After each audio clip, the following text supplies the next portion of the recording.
Tutorial Kuliah Sosiologi Hukum. Topik keempat dari 25 topik. Dasar teori. Disediakan oleh Global Tutorial. Dalam beberapa hal, teori ilmiah berbeda dengan asumsi-asumsi yang telah ada dalam kehidupan sehari-hari dan secara tidak sadar telah dimiliki orang. Pengetahuan yang dimiliki oleh seseorang dalam kehidupan sehari-hari dapat menjadi suatu teori yang merupakan bagian dari kegiatan ilmiah. Dalam memasuki era pelahiran ini merupakan kajian dari teori yang eksplisit sehingga menjadi objektif, kritis, dan lebih abstrak daripada yang dilaksanakan dalam kehidupan sehari-hari. Dalam proses pembentukan teori tidak pernah muncul dari awal. Tidak mungkin bagi ahli teori sosial untuk menghilangkan pengaruh-pengaruh pengalaman sosial pribadinya, atau pengaruh dari pengalaman ini cara pandang dunia sosial. Proses pembentukan teori berlandaskan pada images fundamental tertentu mengenai kenyataan sosial. Gambaran tersebut dapat melingkupi asumsi filosofis, dasar mengenai sifat manusia dan masyarakat, atau sekurang-kurangnya pandangan yang mengatakan bahwa keteraturan tertentu akan dapat diramalkan dalam dunia sosial. Teori ilmiah lebih menggunakan metodologi dan bersifat empiris. Teori sosiologi hukum termasuk dalam kategori teori hukum empirik. Penjelasan yang diberikan oleh teori tersebut senantiasa dihubungkan dengan kenyataan yang terjadi di dalam masyarakat, apakah itu berupa kondisi-kondisi sosial ataupun historis. Teori-teori sosiologis hukum berangkat dari pengamatan yang mendalam terhadap fakta atau kenyataan yang dilihatnya. Teori-teori dalam sosiologi hukum bersifat komprehensif, yaitu memberikan penjelasan yang lebih luas dan menyeluruh terhadap suatu fakta atau kenyataan yang terjadi dikaitkan dengan kaidah-kaidah yang ada. Teori-teori tersebut dibangun untuk memberikan penjelasan dan menjawab pertanyaan-pertanyaan seperti sebab musabab, asal-usul sosial, dan sebagainya. Pertanyaan-pertanyaan tersebut adalah rangkaian pertanyaan sosiologis yang tidak dapat dijawab dengan hanya berdasarkan pada dogma-dogma atau doktrin-doktrin yang dibangun untuk menguatkan aspek legal formal yang ada yaitu perundang-undangan. Teori sosiologi hukum memberikan pencerahan untuk menjawab berbagai macam permasalahan hukum pada sifat abad ke-20. Hal ini disebabkan permasalahan-permasalahan hukum pada abad ke-20 terlalu besar dan rumit untuk dapat dijawab oleh teori hukum legal posifistik. Pada abad ini pula, semakin banyak orang yang mengajukan pertanyaan-pertanyaan mendalam dan lebih jauh dari sekedar aspek yuridisnya saja, tetapi telah memasuki sosiologis yang memengaruhinya. Berikut ini adalah beberapa teori sosiologi hukum yang dikemukakan oleh tokoh-tokoh sosiologi. 1. Teori kiasik, aliran sosiological jurisprudence. Again Ehrlich, seorang profesor Austria termasuk sosiolog hukum pada era klasik menulis Fundamental Principles of Sociology of Law. Pada tahun 1913, terkenal dengan konsep the living of law yaitu pembedaan antara hukum positif dengan hukum yang hidup. Konsep ini menekankan bahwa, hukum positif hanya akan efektif apabila selaras dengan hukum yang hidup dalam masyarakat, atau dengan apa yang disebut oleh para antropolog sebagai pola-pola kebudayaan, culture pattern. Ehrlich mengatakan, bahwa pusat perkembangan dari hukum bukanlah terletak pada badan-badan legislatif, keputusan-keputusan badan judikatif ataupun ilmu hukum, tetapi terletak di dalam masyarakat itu sendiri. Kebaikan dari analisis Ehrlich terletak pada usahanya untuk mengarahkan perhatian para ahli hukum pada ruang lingkup sistem sosial, di mana akan ditemukan kekuatan-kekuatan yang mengendalikan hukum. Teori Ehrlich pada umumnya berguna sebagai bantuan untuk memahami hukum dalam konteks sosial. Akan tetapi, kesulitannya adalah untuk menentukan ukuran-ukuran apakah yang dapat digunakan untuk menentukan suatu kaidah hukum yang benar-benar merupakan hukum yang hidup, dan dianggap adil dalam masyarakat. 2. Teori makro. A. Emile Durkheim, tahun 1858 sampai tahun 1917. Di dalam teorinya tentang masyarakat, Durkheim menaruh perhatian yang besar terhadap kaidah-kaidah hukum yang dihubungkan dengan jenis-jenis solidaritas yang ada dan dijumpai di masyarakat. Hukum dirumuskan olehnya sebagai suatu kaidah yang bersangsi. Berat ringannya suatu sanksi didasarkan pada sifat pelanggaran, anggapan-anggapan dan keyakinan dalam masyarakat tentang baik dan buruknya suatu tindakan serta peranan sanksi tersebut dalam masyarakat. Pembedaan jenis sanksi tersebut berdasarkan tipe solidaritas masyarakat. Ada dua jenis klasifikasi kaidah tersebut, antara lain, 1. Kaidah hukum represif, hukum pidana. Sanksi-sanksi yang terdapat dalam kaidah hukum ini mendatangkan penderitaan bagi mereka yang melanggar ketentuan kaidah-kaidah hukum yang berangkutan. Tipe solidaritas pada masyarakat ini adalah mechanical solidarity. 2. Kaidah hukum restitusi, hukum perdata. Sanksi-sanksi yang terdapat dalam kaidah hukum ini adalah baru dapat dijalankan apabila terdapat ketidakadilan dalam hubungan keperdataan orang per orang. Tipe solidaritas pada masyarakat ini adalah organic solidarity. B. Max Weber, tahun 1864 sampai tahun 1920.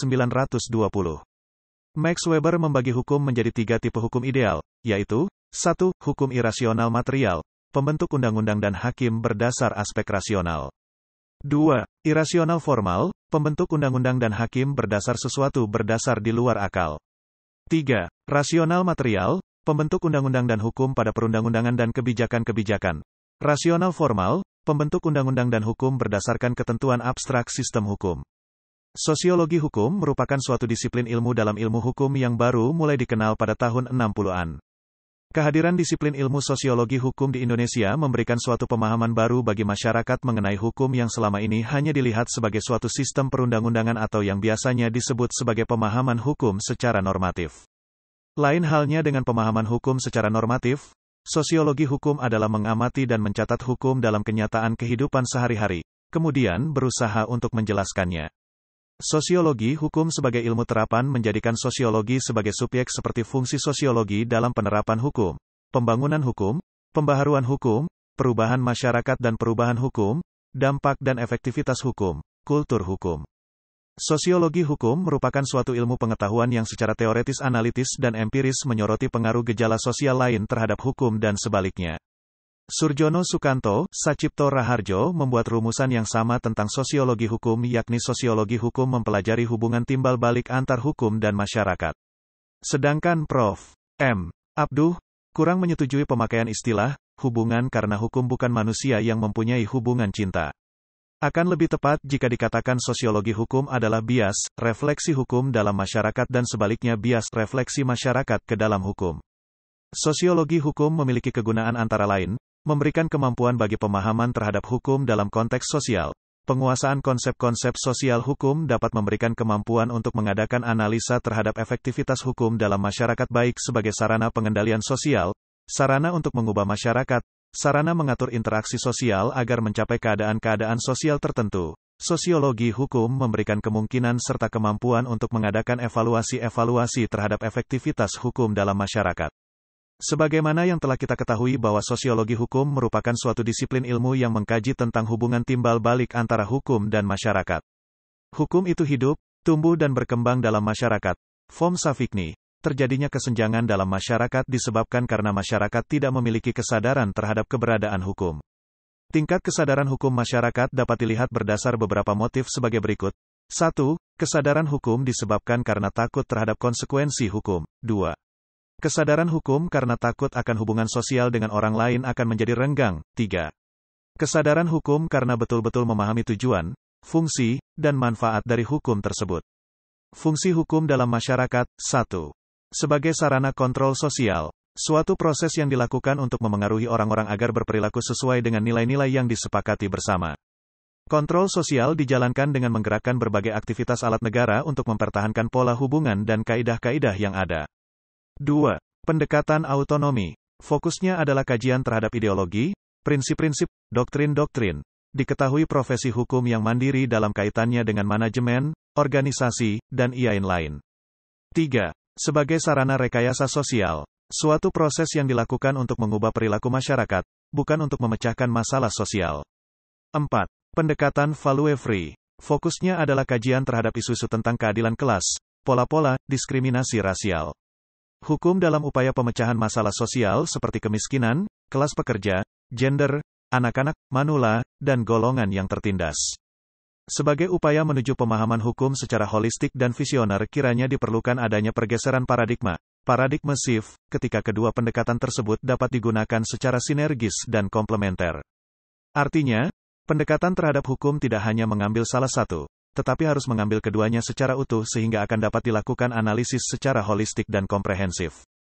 Pendekatan hukum yang positistik saja akan menyebabkan hukum akan teralienasi dari basis sosial di mana hukum itu berada. Pendekatan ini semata mungkin akan dapat memperoleh nilai kepastian hukum sebagai salah satu tujuan hukum.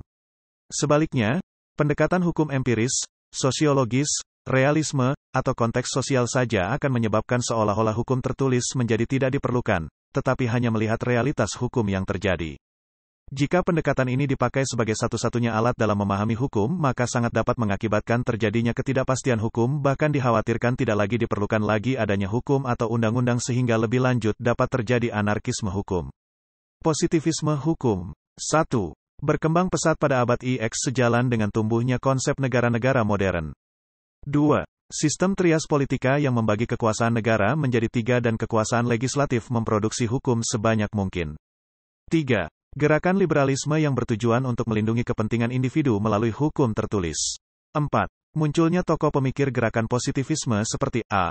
H. L. A. Hart. 1. Undang-undang adalah perintah manusia. 2. Tidak perlu ada hubungan hukum dengan moral. 3. Sistem hukum adalah logis dan tertutup.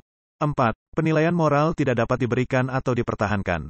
5. Esensi hukum terletak pada adanya penggunaan paksaan. B. Lon Fuller. Ada 8 prinsip yang harus diperhatikan dalam substansi hukum positif. C. John Austin. Hukum adalah perintah kekuasaan politik yang berdaulat. D. Hans Kelsen. Teori hukum murni, dan teori Stufenbau.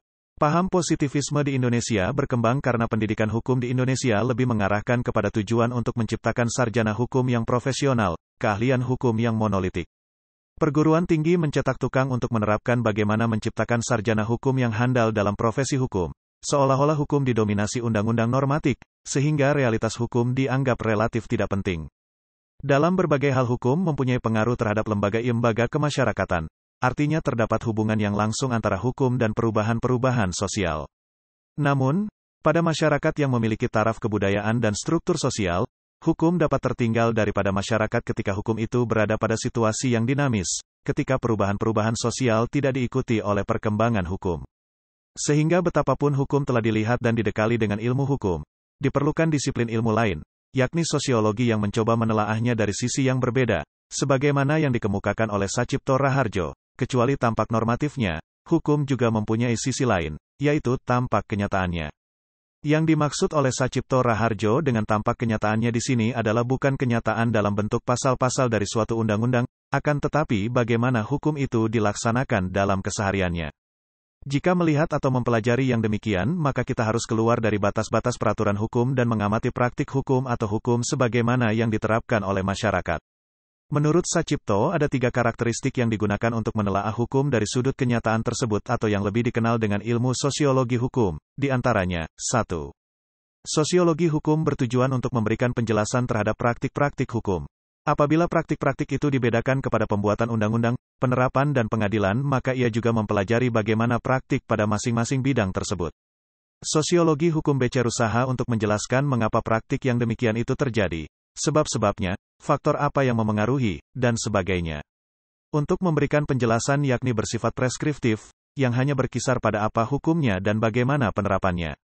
Dengan demikian, untuk mempelajari hukum secara sosiologis adalah dengan menyelidiki tingkah laku manusia dalam hukum. Menurut Weber, tingkah laku hukum itu ada 2 segi yakni segi luar dan dalam. Sehingga sosiologi hukum tidak hanya menerima tingkah laku yang tampak dari luar saja, melainkan juga ingin memperoleh penjelasan yang bersifat internal yaitu meliputi motif-motif tingkah laku seseorang. 2. Sosiologi hukum senantiasa menguji kesahihan empiris, empirical validity, dari suatu peraturan atau pernyataan hukum. Pertanyaan yang bersifat khas di sini adalah bagaimanakah peraturan itu dalam praktiknya?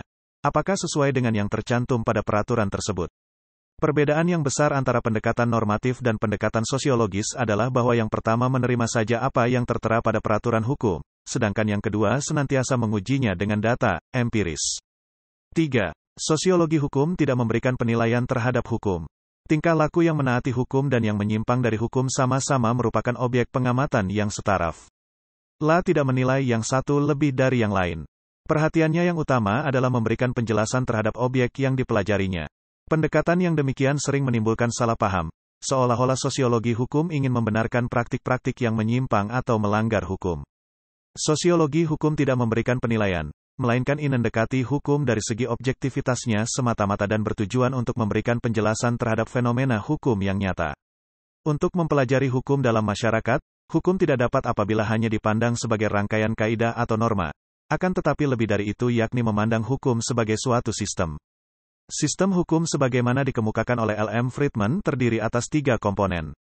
Ketiga komponen yang dimaksud adalah struktur hukum, substansi hukum, dan kultur atau budaya hukum.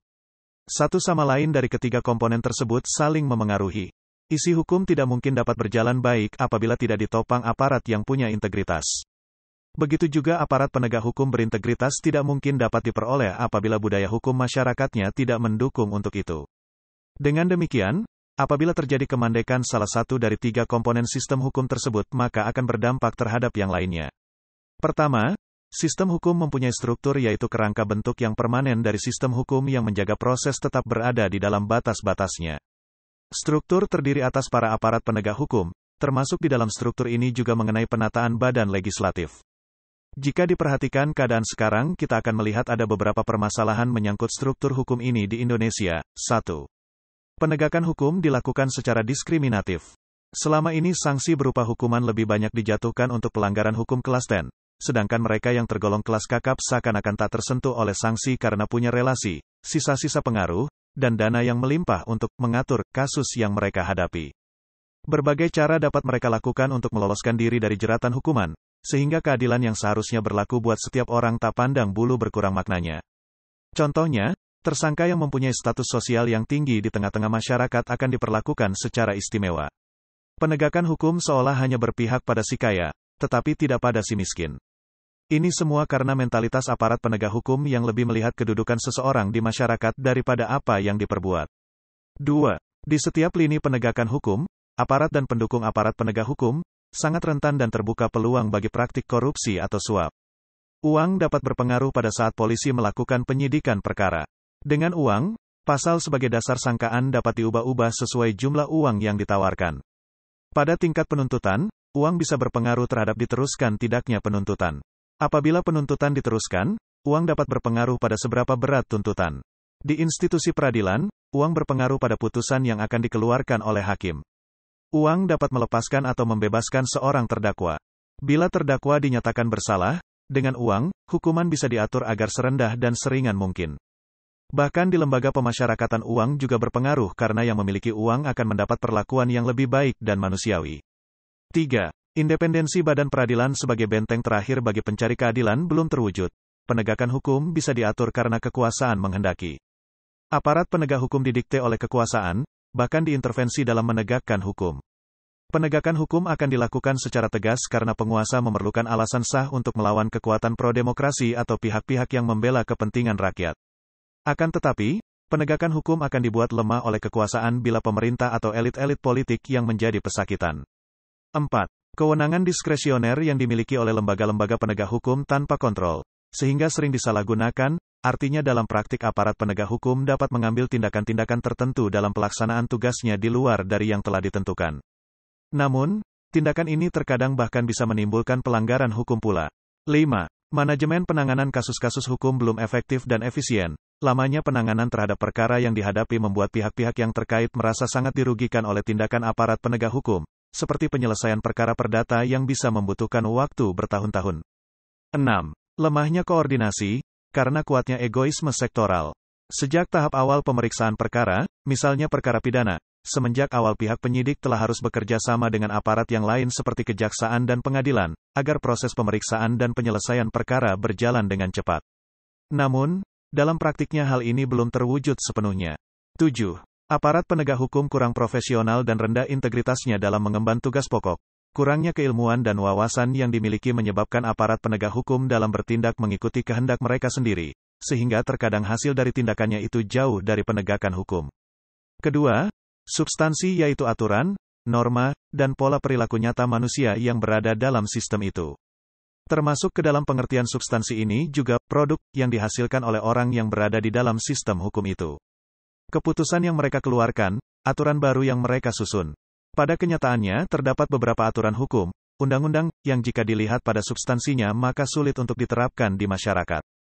Sebagai contoh yang sangat populer, Undang-Undang Nomor 14 Tahun 1992 seperti yang telah diubah dengan UU No. 22 Tahun 2009 tentang lalu lintas dan angkutan jalan, akhirnya hanya menjadi aturan yang tidak bermakna ketika terjadi pelanggaran, dikarenakan besarnya nominal denda yang diancamkan terhadap si pelaku umumnya mencapai jutaan rupiah, yang jika dibandingkan dengan kemampuan ekonomi masyarakat Indonesia sulit untuk dilaksanakan. Terlebih lagi kasus ini sangat banyak ditemui, sehingga membuat hakim menjatuhkan putusan pidana denda yang nilainya hanya puluhan ribu rupiah. Begitu juga ketika undang-undang tentang anti pornografi disahkan oleh Dewan Perwakilan Rakyat, timbul reaksi masyarakat dari berbagai provinsi menolak undang-undang tersebut karena dianggap tidak sesuai dengan nilai-nilai yang hidup di masyarakat Indonesia yang majemuk. Banyak lagi contoh hukum-hukum lain yang tidak berjalan di negeri ini, yang jika ditelusuri lebih lanjut, tidak sejalan dengan nilai-nilai yang ada di masyarakat. Ketiga, adalah kultur atau budaya hukum, yaitu sikap manusia terhadap hukum dan sistem hukum, kepercayaan, nilai, pemikiran, serta harapannya. Budaya hukum ini pun dimaknai sebagai suasana pikiran sosial dan kekuatan sosial yang menentukan bagaimana hukum digunakan, dihindari, atau disalahgunakan. Friedman membedakan budaya hukum menjadi external and internal legal culture. La merumuskan budaya hukum sebagai sikap-sikap dan nilai-nilai yang ada hubungan dengan hukum dan sistem hukum. Berikut sikap-sikap dan nilai-nilai yang memberikan pengaruh baik positif maupun negatif kepada tingkah laku yang berkaitan dengan hukum. Maka secara singkat dapat dikatakan bahwa yang disebut budaya hukum adalah keseluruhan sikap dari warga masyarakat dan sistem nilai yang ada dalam masyarakat yang akan menentukan bagaimana seharusnya hukum itu berlaku dalam masyarakat yang bersangkutan. Sebagai contoh, ada suatu budaya hukum yang timbul di masyarakat Indonesia terutama yang berada di kota-kota besar. Ketika berhadapan dengan kasus-kasus hukum, mereka menjadi masyarakat pencari kemenangan, bukan pencari keadilan. Sebagai pencari kemenangan, tidak heran bila semua upaya akan dilakukan, baik yang sah maupun yang tidak. Tipologi masyarakat pencari kemenangan merupakan problem bagi penegakan hukum, terutama bila aparat penegak hukum kurang berintegritas dan rentan disuap. Masyarakat pencari kemenangan akan memanfaatkan kekuasaan dan uang agar memperoleh kemenangan atau terhindar dari hukuman. Melihat kenyataan di atas dirasakan perlu untuk melakukan perubahan, reformasi terhadap hukum di Indonesia, karena tidak mungkin hukum itu akan berjalan sebagaimana mestinya jikalau sistem hukumnya bermasalah. Selain itu, Surjono Sukanto mengemukakan ada beberapa faktor yang memengaruhinya, yakni 1. Faktor hukumnya sendiri. 2. Faktor penegak hukum, yakni pihak-pihak yang membentuk ataupun menerapkan hukum. 3. Faktor sarana atau fasilitas pendukung penerapan hukum. 4. Faktor masyarakat, yakni lingkungan ketika hukum tersebut berlaku atau ditetapkan. 5. Faktor kebudayaan, yakni sebagai hasil karya, cipta, dan rasa yang didasarkan pada karsa manusia dalam pergaulan hidup. Rangkuman. Teori sosiologi hukum memberikan pencerahan untuk menjawab berbagai macam permasalahan hukum pada sifat abad ke-20. Hal ini disebabkan permasalahan-permasalahan hukum pada abad ke-20 terlalu besar dan rumit untuk dapat dijawab oleh teori hukum egal posifistik. Pada abad ini pula, semakin banyak orang yang mengajukan pertanyaan-pertanyaan mendalam dan lebih jauh dari sekedar aspek yuridisnya saja, tetapi telah memasuki sosiologis yang memengaruhinya. Terdapat dua teori yang paling terkenal, yaitu teori klasik, Egen Ehrlich, dan teori makro, Emil Durkheim, Max Weber. Fungsi hukum dalam masyarakat mencakup, sebagai sarana kontrol sosial, pendekatan autonomi, sebagai sarana rekayasa sosial dan pendekatan value-free.